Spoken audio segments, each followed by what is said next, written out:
Hello and welcome to Empower a Life Every Day. I'm Valerie DeLillo. In time, one can overcome painful emotions, trauma, and addictions that have limited their personal growth. In searching for your true identity, they can become roadblocks. Or, for SoulFire, her personal trauma created a path and a drive to help others through yoga and personal gratification. Here's the compelling story of SoulFire.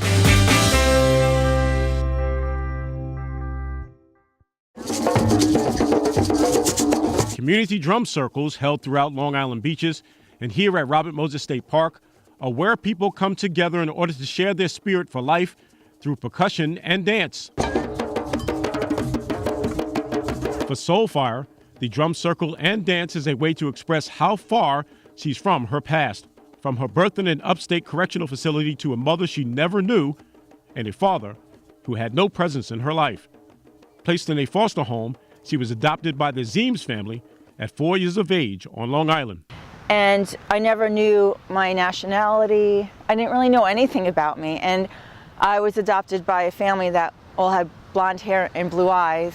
I always felt like I never fit in, and I felt like something was missing from my life.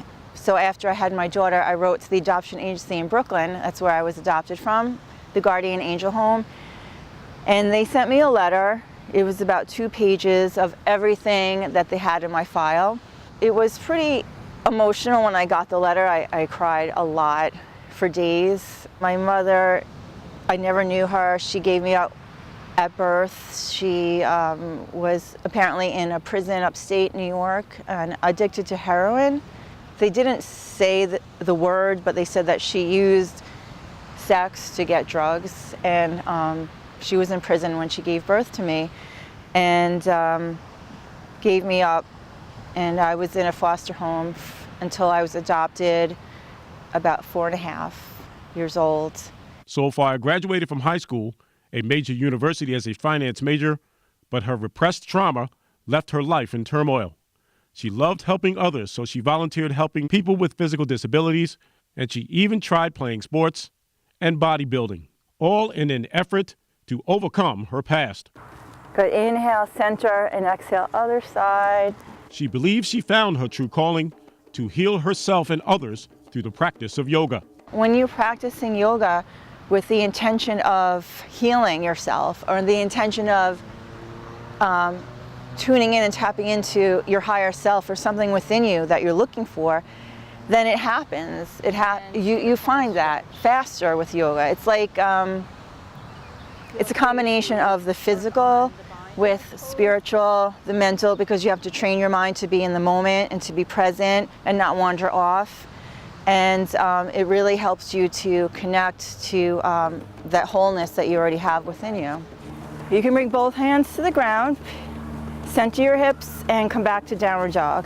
In 2013, she legally changed her name from Stephanie Zeems to SoulFire and chronicles her life in a book titled Fearless Freedom, Becoming SoulFire. When it finally was published, I woke up in the middle of the night in complete panic.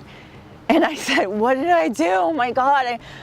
And I was like, I can't believe it. Like, the whole world can now read about my story. And I was freaking out, but then I said, it's too late, you got to do this. It's starting to get a little easier to talk about. But when someone, the first person who bought my book, I actually said to them, you don't have to read it. Like, what did you say? I said, you don't have to read it. Because that's how scared I was of sharing my story. For yoga classes, workshops, and a copy of her book, Fearless Freedom, Becoming SoulFire, go to igniteyoursoulfire.com. This is Archie Snowden. For more on SoulFire, yoga classes, and a copy of her book, Fearless Freedom, Becoming SoulFire, go to igniteyoursoulfire.com.